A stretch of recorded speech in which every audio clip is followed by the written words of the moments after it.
Orang ini masih jawab, qala la. Nggih boten purun jeneng Nabi nak dulur wedok kula di ngoten nggih. Kemudian Nabi melanjutkan, qala fabi binti, anak perempuanmu digitukan kamu suka? La, nggih boten purun kula jeneng Nabi. Qala fabi imra'atik, istrimu digitukan apa kamu suka? Saya juga tidak mau jeneng Nabi. Kemudian Nabi mengatakan, fakrih ma karrallahu ta'ala wa ahibba li ahika ma tuhibbu li nafsik wa karrih ma tukrihu li nafsik. Kamu bencilah terhadap sesuatu yang dibenci Allah, cintailah sesuatu yang dicintailah sesuatu yang sehingga engkau dicintai oleh saudaramu, bencilah sesuatu yang kamu ketika merasakan itu kamu sakit. Jadi simple dalam beragama itu. Kalau kita tidak ingin disakiti orang, ya jangan menyakiti orang. Kalau kita umpama uang kita diambil orang kita sakit, jangan mengambil uang orang lain.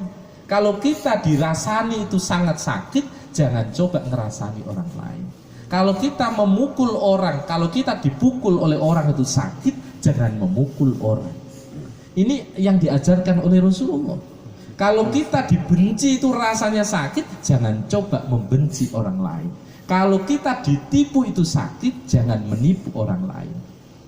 Ini konsep dengan cintailah saudaramu sebagaimana engkau mencintai dirimu sendiri. Berarti standar moral itu apa? Standar moral adalah diri kita sebenarnya. Berarti prinsipnya orang kalau nggak pingin menipu orang, maka rasakan dulu kalau saya ditipu itu kayak apa. Itu dalam beragama ternyata Nabi itu simpel mengajarkan.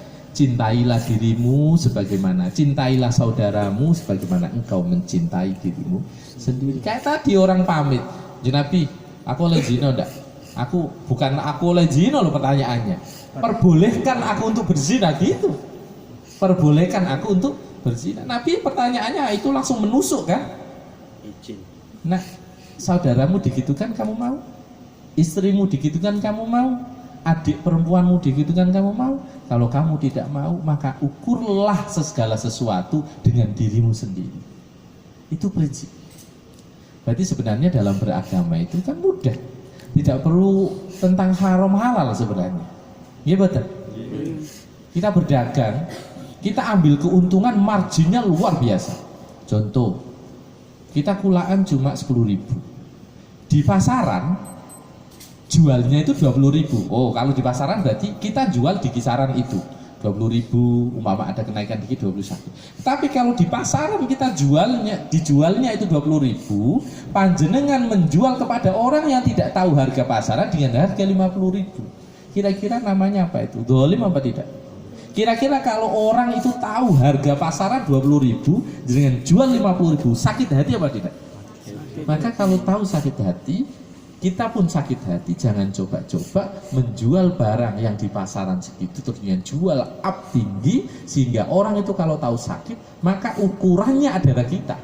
Kalau kita tahu jenengan beli sandal mari-mari kebujuk, nggih. Kena tipu kan? Kebujuk. Entah karena ketidaktelitian atau dan lainnya apapun itu, tapi tetap ada sumbangsi penjual kan, tetap walaupun kita tidak teliti apapun, tetap ada sumbangsi penjual. Contoh kecil, kita beli jenengan jualan buah, kemudian dijual di pinggir jalan, Pak ini murah Pak, 10.000, saya jual biasanya 10.000, ini saya kasihkan jenengan 8.000, wes tidak apa-apa terakhir. Sampai rumah dibuka tengahnya bosok kabeh. Kira-kira kalau kita sebagai seorang pembeli tahu itu sakit. Kalau jenengan diposisikan sebagai pembeli, kalau sakit maka jangan coba-coba menjual seperti cara itu. Berarti prinsipnya ukurlah moral itu dengan kadar kita sendiri. Ketoke awake dhewe iku diloroni loro ya aja nglarani wong. Itu pun simpel sebenarnya. Contoh kecil kalau anak-anak muda ya, anak-anak muda. Jenengan yang belum siap menikah tapi sudah berani pacaran umpama, ya. Kalau jenengan pingin benar-benar suka sama wanita, jangan dipermainkan. Karena kalau jenengan adik atau saudara jenengan dipermainkan, sakit tidak? Sakit, ya jangan mempermainkan wanita. Itu prinsip. Kalau kita bahasa halus, kalau tadi kan ekstrim, sahabat ini izinkan aku berzina, ekstrim kan? Simpel kan sebenarnya. Kalau pingin tidak keluarga, anak, saudara tidak dipermainkan, maka jangan mempermainkan orang lain. Itu prinsip sudah. Memang ada anak-anak muda, mungkin lawang saya dulu itu punya kawan itu SMA senengane pacaran gonta-ganti. Memang niatnya dolenan. Nah, itu tidak boleh.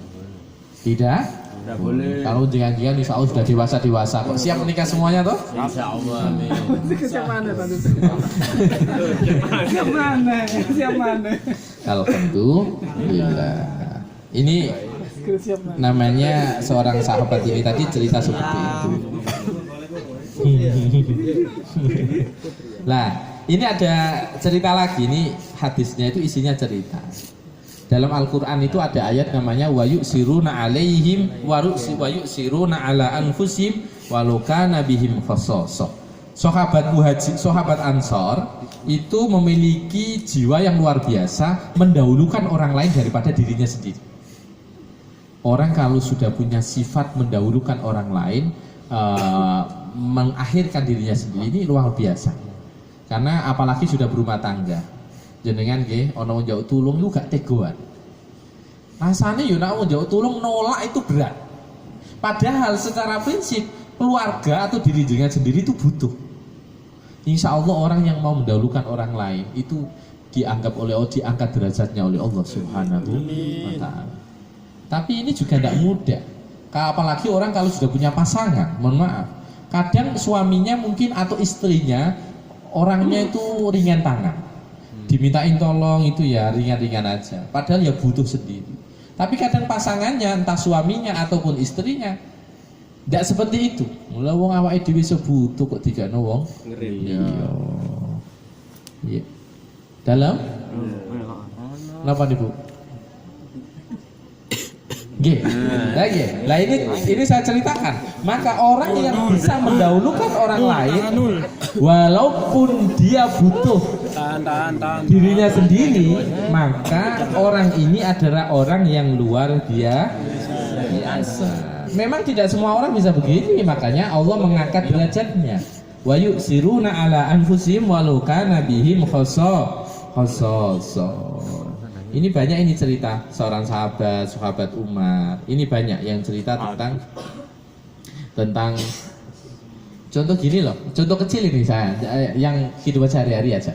Jadi kan cuma contoh kedatangan teman main ke rumah. Mungkin sebenarnya jenengan ini tidak punya uang, mau nyugati nukakno sego wae abot. Karena memang tidak punya loh ya. Karena memang tidak punya.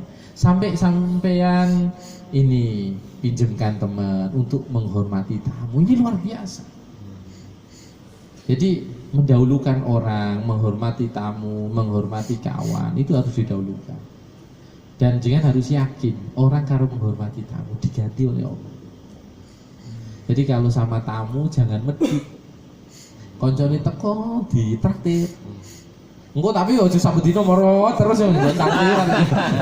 Engko marane kos-kosan anak-anak muda ini yang bukan Surabaya kan pasti kan ngekos gitu kan. Engko main iki kancane terus sing diarep napa niki wau dijak jajan kan repot.